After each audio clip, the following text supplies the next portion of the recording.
Hello दोस्तों। आज हम पढ़ने वाले हैं फॉरेंसिक साइकेट्री का एक बहुत ही इम्पॉर्टेंट टॉपिक, और इसको कहते हैं डिल्यूज़न। ओके, तो डिल्यूज़न इतना इम्पॉर्टेंट है कि ये आपके यूनिवर्सिटी एग्ज़ाम में भी आ सकता है, शॉर्ट नोट में। उसके बाद एमसीक्यू में तो ये मोस्टली पूछा जा सकता है, और वाइवा के लिए ये बहुत ही इम्पॉर्टेंट है। ये वाइवा में पूछा ही जाएगा। क्यों? क्योंकि इसके बहुत सारे टाइप्स होते हैं, तो फिर आप कंफ्यूज हो सकते हैं। ओके, तो चलिए सबसे पहले हम लोग डेफिनेशन से स्टार्ट करते हैं। एक्चुअली डिल्यूज़न होता क्या है? So delusion is a false belief. ये वर्ड बहुत इंपॉर्टेंट है। It is a false believe in something that is not a fact. वो फैक्ट नहीं रहता, and persist even after its falsity has been clearly demonstrated. मतलब कोई व्यक्ति है जो किसी चीज़ के लिए फॉल्स बिलीव क्रिएट कर लेगा माइंड में, ओके, जो कि एक फैक्ट नहीं रहेगा। उसके बाद वो कंटिन्यू परसिस्ट रहेगा उसके माइंड में। वो फॉल्सिटी है कि देखो भैया ये गलत चीज़ है, आप जो सोच रहे हैं वो गलत है, उसको हम लोग आपके सामने डेमोन्स्ट्रेट भी कर देते हैं। लेकिन नहीं, उसके बावजूद भी वो उसके माइंड में कंटिन्यू वो फॉल्स बिलीफ बना रहेगा, तो उसको हम लोग डिल्यूज़न कहते हैं। ओके, अब टाइप्स, जैसे कि मैं आपको बताया कि ये बहुत ज़्यादा इंपॉर्टेंट है। टाइप्स इसके बहुत ज़्यादा इंपॉर्टेंट है, और होता क्या है वो आपको याद रखना है। तो चलिए सबसे पहले हम लोग टाइप्स देख लेते हैं, उसके बाद एक एक करके हम लोग एक एक चीज़ को डिस्कस कर लेंगे कि होता क्या है। तो सबसे पहले होता है हम लोग का डिल्यूज़न ऑफ ग्रैंडियोर, या फिर एक्सॉल्टेशन बोलते हैं इसको। डिल्यूज़न ऑफ परसिक्यूशन, या फिर पैरानोया बोलते हैं। सॉरी, स्पेलिंग मिस्टेक हो गया, ये देख लेना। पैरानोया है आई थिंक, नोया। Okay, paranoia. उसके बाद है delusion of reference, delusion of influence या फिर control. Then after that delusion of infidelity and Othello syndrome भी कहते हैं। तो ये इंपॉर्टेंट है, ये वाइवा में मेरे से पूछा गया था, तो ये मुझे आता था, मैंने अच्छे से जवाब दिया था। जो मेरे साथ गया था मेरा पार्टनर, वो जवाब नहीं दे पाया था, तो इससे मेरे को फ़ायदा हो गया था। उसके बाद आते हैं nihilistic delusion, delusion of हाइपोकॉन्ड्रिकल delusion बोलते हैं इसको। उसके बाद इरोटोमेनिया या फिर डी क्लेरैम्बॉल्ट सिंड्रोम भी बोल सकते हैं, ये भी पूछा जा सकता है। देन उसके बाद Capgras, and last one that is the Fregoli syndrome. तो ये आपको बस नाम देख लेना, कैसे भी याद करना है, वरना मैं कुछ निमोनिक वाला एक अलग सा वीडियोज़ बना दूंगा जहाँ पे आपको समझा दूंगा। ओके, तो चलिए एक एक को हम लोग अब डिटेल में देख लेते हैं कि एक्चुअली में होता क्या है। तो सबसे पहले होता है डिल्यूज़न ऑफ ग्रैंडियोर या फिर एक्सॉल्टेशन। ग्रैंडियोर, जैसे सी इस वर्ड का हम लोग अगर वो कर दें, स्प्लिट कर दें इसको, तो देखना एक ग्रैंड करके आ रहा है ना, ग्रैंड। मतलब यहाँ पे पर्सन को ऐसा फॉल्स बिलीव होने लगता है कि वो बहुत पावरफुल है, वो बहुत वेल्दी है। तो ऐसे पर्सन को हम लोग फिर क्या करने लगते हैं, उसको क्या हो गया है, उसको हो गया है डिल्यूज़न ऑफ ग्रैंडियोर या फिर एक्सॉल्टेशन। समझ आ गया? बहुत ईजी है। उसके बाद आते हैं डिल्यूज़न ऑफ परसिक्यूशन या फिर पैरानोया। ओके, तो ये इंपॉर्टेंट है। तो इसमें पर्सन को ऐसे लगने लगता है कि हमेशा people are out to always kill them. मतलब हमेशा कोई ना कोई आदमी है जो उसको मारने के लिए उतावला है, भाई उसको मार देगा या फिर किसी भी तरह का पॉइजनिंग दे देगा। अगर इस तरह के फॉल्स बिलीव उसके मन में बन जाते हैं, तो उसको हम लोग डिल्यूज़न ऑफ परसिक्यूशन कहते हैं। ओके, या फिर डिल्यूज़न ऑफ पैरानोया कहते हैं। अब आ जाते हैं थर्ड वन, तो ये है हम लोग का डिल्यूज़न ऑफ रिफरेंस। तो इसमें रिफरेंस में उस आदमी को ऐसे लगने लगता है कि हर जगह एजेंसी, मीडिया या फिर उसके आसपास जो लोग हैं, हर जगह उसको रिफर कर रहे हैं। कोई भी मैटर हो, हमेशा से उसको रिफ़र ही किया जा रहा है। जैसे कुछ हो गया, जैसे देश में कुछ घटना हो गई, नहीं तो उसको लगने लगा कि ये जो न्यूज़पेपर वाला है, ये जो घटना के इल्ज़ाम है वो मेरे ऊपर लगा रहा है। आसपास अगर किसी ने हत्या कर दिया है, तो उसको लगने लगा कि ये जो आसपास के लोग हैं, इस हत्या का इल्ज़ाम मेरे ऊपर लगा रहे हैं, तो उसको रिफरेंस करें। हमेशा से उसको रिफ़र किया जा रहा है ऑल टाइप्स ऑफ मैटर में, ऐसा उसको लगने लगता है। एक्चुअली में होता नहीं है, क्योंकि वो फॉल्स बिलीव ऐसा अपने माइंड में क्रिएट कर लिया है। तो उसको हम लोग डिल्यूज़न ऑफ रिफरेंस बोलते हैं। ओके, अब आ जाते हैं fourth one, delusion of influence या फिर कंट्रोल बोलते हैं। तो इसमें आदमी को ऐसे लगने लगता है कि उसके थॉट्स है, उसके मोशन, चाहे वो कुछ भी कर रहा है, वो हमेशा से एक एक्सटर्नल एजेंसीज़ के द्वारा क्या हो रहा है, कंट्रोल हो रहा है। उसको लगने लगता है कि मैं जो कुछ भी कर रहा हूँ, वो मेरे को बाहर से कोई आदमी मेरे को कंट्रोल कर रहा है। मैं सोच भी रहा हूँ, उसको कोई आदमी मेरा कंट्रोल कर रहा है। अब भला ऐसा कैसा हो सकता है भाई? सोचना तुमको है, तुम कैसे सोचते हो, बाहर वाले कैसे तुमको इन्फ्लुएंस करेगा? एटलीस्ट सोचने के लिए तो कोई नहीं कर सकता ना। वो मैजिक वाले लोग रहते हैं, वो उसका मेरे को नहीं पता, लेकिन जनरली लोग नहीं कर पाते ऐसा कि आपको सोचने पर मजबूर कर दे। ओके, तो ये है उसके बाद जाते हैं हम लोग डिल्यूज़न ऑफ इनफिडिलिटी, ये इंपॉर्टेंट है। तो इसमें पार्टनर, ओके, आप पार्टनर हो सकते हैं, आप गर्लफ्रेंड बॉयफ्रेंड हो या फिर हस्बैंड वाइफ हो, कुछ भी हो सकते हैं, ओके। तो उसमें से उन पार्टनर में से एक को लगने लगता है, एक पार्टनर को ऐसे लगने लगता है कि यार ये मेरे लिए लॉयल नहीं है, यार ये मेरे को चीट कर रहा है या धोखा दे रहा है।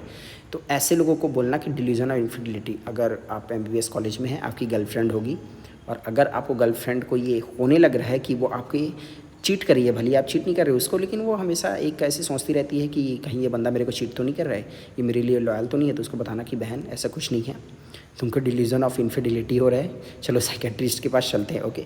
या फिर इसी को हम लोग ओथेलो सिंड्रोम भी कहते हैं। अब जाते हैं 6th one, delusion nihilistic delusion, या फिर निहिलिस्टिक डिल्यूजन ऑफ निहिलिस्टिक भी बोलते हैं इसको, ओके। तो एक्चुअली में इसमें होता क्या है कि आदमी को ना दुनिया के ऊपर से विश्वास उड़ जाता है, बहुत इंपॉर्टेंट है ना ये। दुनिया के ऊपर उसको लगने लगता है कि मैं जो यहाँ पे रह रहा हूँ, वो खुद के एग्जिस्टेंस पे भी उसको बिलीव नहीं होने लगता कि मैं यहाँ पे रह रहा हूँ। उसे लगने लगता है ये दुनियादारी, मैं यहाँ पे हूँ, ये सब बकवास है, ये सब है ही नहीं एक्चुअली में। यहाँ पे मैं हूँ, मैं जी रहा हूँ, नहीं वो भी एक गलत है, मैं यहाँ नहीं जी रहा हूँ, ये जो दुनिया है, नहीं ये दुनिया है ही नहीं, हाँ गलत तरीके से मुझे ऐसे महसूस हो रहा है, तो ये दुनिया है, ऐसे ऐसे उसको बिलीव आने लगते हैं। तो उसको हम लोग बोलते हैं कि निहिलिस्टिक डिल्यूजन। अगर आपके भी फ्रेंड सर्कल में ऐसे कोई होंगे जिसको ऐसा लगने लगे कि भाई मेरे को दुनिया से विश्वास उठ गया है भाई, ऐसा बात अगर कोई करने लगे तो बोलना उसको तेरे को निहिलिस्टिक डिल्यूजन हो चुका है। हाइपोकॉन्ड्रिकल डिल्यूजन, ये आप इस वाले प्रोफेशन में जा रहे हैं जहां आपको ये डिल्यूजन तो 101% कहीं ना कहीं आपको देखने को मिलेगा ही मिलेगा, या फिर आप अभी भी अपने परिवार या फिर रिश्तेदार में कहीं ना कहीं इस चीज़ को देख सकते हैं। तो चलिए देखते हैं कि हाइपोकॉन्ड्रिकल डिल्यूजन होता क्या है, ओके। तो ऐसे डिल्यूजन में आदमी को हमेशा लगता रहता है कि वो बीमारी है, चाहे वो कितने भी टेस्ट करवा ले, कितने भी उसकी रिपोर्ट नॉर्मल आ जाए, नहीं, लेकिन उसको लगेगा कि वो बीमारी है। चाहे वो कितना भी फिट रहे, किसी भी प्रकार के साइन सिम्टम्स कुछ भी ना दिखे, लेकिन उसको ऐसा बिलीव होने लगता है, रहता है, माइंड में रहता है कि उसको बीमारी है। अब ऐसे देखने को मिलेगा, देखना आपके पास जाओगे आपको लगेगा कि कुछ भी नहीं है, आदमी को सब तो नॉर्मल है, आप नॉर्मल सा टेबलेट दे दोगे, आपके ऊपर ही सवाल उठा देगा, अरे ये डॉक्टर को कुछ नहीं आता है, ये फालतू मेरे को बस ये टैबलेट पकड़ा के चला जाता है। फिर वो आएगा आपके पास, ये वो डॉक्टर के पास गया था, वो उसने सिर्फ एक टैबलेट ही दिया था, कुछ नहीं हुआ मेरा, आप देखिए ज़रा। तो आप क्या करते हैं, प्लेसिबो इफेक्ट की वजह से वो वाटर वाला आपको उसे इंजेक्शन लगाने लगा, उसको हाँ ये अच्छा डॉक्टर, ये मेरे को इंजेक्शन देता है, ये अच्छा है, तो उसको हमेशा से ऐसे लगने लगता है। तो इसको हम लोग हाइपोकॉन्ड्रिकल डिल्यूजन कहते हैं। तो ये इंपॉर्टेंट है, ये पूछा जा सकता है, ओके। उसके बाद जाते हैं इरिटोमेनिया या फिर डी क्लेरेम्बॉल्ट सिंड्रोम बोलते हैं इसको। इरिटोमेनिया मतलब लग रहा है ना कुछ पागल जैसा, इरेटिक, पागल जैसा, हाँ। तो इसमें बस वैसे ही होने लगता है। इसमें जनरली लड़कियों के लिए होता है कि उससे सुपीरियर कोई है ना, तो उसको लगने लगता है कि मेरे से कोई सुपीरियर, जैसे कोई एक्टर को देख ली वो, या फिर कोई रील छपरी लोगों को देख ली, जिसको लगता है कि वो बहुत बड़ा मानती है उसको, ठीक है। तो उसको लगने लगेगा कि वो मेरे लिए एकदम प्यार में पागल है, he is in deep love with him. अगर आपके क्लास में भी कोई ऐसा होगा लड़की जिसको लगता होगा कि आप उस पर मरते हैं, एकदम जान फिदा करते हैं उसके ऊपर, उसको हमेशा देखते रहते हैं, उसके पास जाना, बोलना बहन एक बात बताऊं, कान में बताता हूँ चुपके से ताकि दूसरे को पता ना चले, तुमको ना इरिटोमेनिया सिंड्रोम हो चुका है या फिर डी क्लेरेम्बॉल्ट सिंड्रोम हो चुका है, क्योंकि तुमको लगने लगता है कि मैं तुम्हारे पीछे पागल हूँ, लेकिन ऐसा नहीं है, मैं बिल्कुल भी तुम्हें पसंद नहीं करता, ज़रा से भी फीलिंग मेरे अंदर तुम्हारे लिए नहीं है, ठीक है। तो ऐसे जाके लड़की को बोल देना जिसको इरिटोमेनिया हुआ होगा। अब देख लेते हैं कैपग्रास सिंड्रोम, और लास्ट हो जाता है फ्रिगोली सिंड्रोम, ओके। तो कैपग्रास सिंड्रोम में क्या होता है, ये एक अच्छा क्या बोल सकते हैं, डिल्यूज़न है, खतरनाक डिल्यूज़न है यार, अच्छा कैसे हो सकता है डिल्यूज़न, अच्छा कैसे हो सकता है, खतरनाक है। तो इसमें आदमी को लगने लगता है कि जो व्यक्ति मेरे साथ था उसका एग्जैक्ट डबल कॉपी कोई बन गया है, ये नहीं है जो मेरे पास पहले था।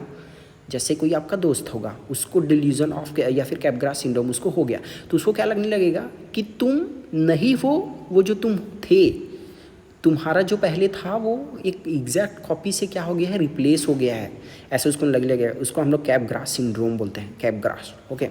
कैप ग्रास देखोगे ना आप, जो एकदम ग्रास जैसा ही लगता रहता है, लेकिन वो एक्चुअली में ग्रास नहीं होता है। जैसे आप क्रिकेट मैदान ये सब में देखिएगा तो ग्रास जैसे रहता है, लेकिन आर्टिफिशियल रहता है ना, वो नेचुरल ग्रास तो नहीं रहता, लेकिन एग्जैक्ट ग्रास जैसे लगने लगता है। तो एग्जैक्ट कॉपी की जैसे वो क्या हो गया है, वो रिप्लेस हो गया है, तो उसको हम लोग कैप ग्रास सिंड्रोम कहते हैं। अब लास्ट आता है वो है फ्रिगोलिस सिंड्रोम। फ्रिगोलिस सिंड्रोम, अब ये भी एक प्रकार खतरनाक डिल्यूजन है यार। इसमें आदमी को लगने लगता है कि अलग अलग पर्सन से तो मैं मिल रहा हूँ, अलग अलग व्यक्ति से तो मैं मिल रहा हूँ, लेकिन मेरे को हर कोई एक जैसा लगता है। बस लगता है कि वो अलग अलग डिस्गाइज में मेरे पास आ रहे हैं। जैसे कोई आपके दोस्त का होगा तो उसको लगेगा, एक बार आपको क्लास में बैठे हो तो अलग लोगों से मिलेगा, अपने दोस्तों से मिलेगा। अब वो क्लास की छुट्टी होने के बाद मार्केट में घूमने चला गया, तो मार्केट में भी घूमने चला गया ना, तो उसको क्या मिलेगा, क्या लगेगा पता है, यही लोग थे जो मेरे साथ क्लास में बैठे थे, अभी देखो सब कपड़ा उपड़ा बदल के यहाँ मार्केट में भी आ गए हैं। तो ऐसे उन लोग को लगने लगता है। तो वो है हम लोग वो उसको कहते हैं ये फ्रिगोलिस सिंड्रोम। तो डिल्यूज़न में इतना ही था। वो आशा करता हूँ कि आपको सभी प्रकार के डिल्यूज़न समझ आए होंगे। याद करना तो उतना भी टफ नहीं है, एक दो बार लिख के देखोगे या फिर कहीं पे चिपका लोगे, ईजिली आपको समझ आ जाएगा। और रिलेट करके पढ़ना कि मेरे एक दोस्त को ऐसा हो गया है, जैसे मैं आपको यूरेटोमिनिया वाला बताया था, कोई लड़की का नाम उसमें आप ऐड कर सकते हो अपने क्लास के, जिसको हमेशा लगता रहता है कि हमेशा उसको कोई लड़का देख रहा है, ऐसे ऐसे करके। ओके, तो आशा करता हूँ आपको समझ आया होगा। और यार ये मेरा पहला वीडियो है, ऐसे ही वीडियोस आते रहेंगे, तो थोड़ा तो मेहनत मैंने किया है यार। तो इतना तो आप कर सकते हो कि मेरे चैनल को सब्सक्राइब कर सकते हो अगर आप चाहते हो तो, और आप अपने दोस्तों में शेयर भी कर सकते हो ताकि उनको भी अच्छे से समझ आए, या फिर आप इस तरीके से उसको जाके समझा सकते हो ताकि वाइवा में अगर आपसे ये क्वेश्चन पूछा जाए तो ये तो कम से कम नहीं बिगड़ना चाहिए। और ये क्वेश्चन एक न एक ऐसे टाइप के बेसिस पे आपको पूछ लिया जाएगा, केस सिनेरियो दे दिया जाएगा कि एक पर्सन को ऐसे लग रहा है कि जैसे उसकी पत्नी हमेशा उसको धोखा दे रही है, तो उस पर्सन को बताओ कि क्या है, ऐसे क्वेश्चन पूछ लिए जाते हैं। तो ओके।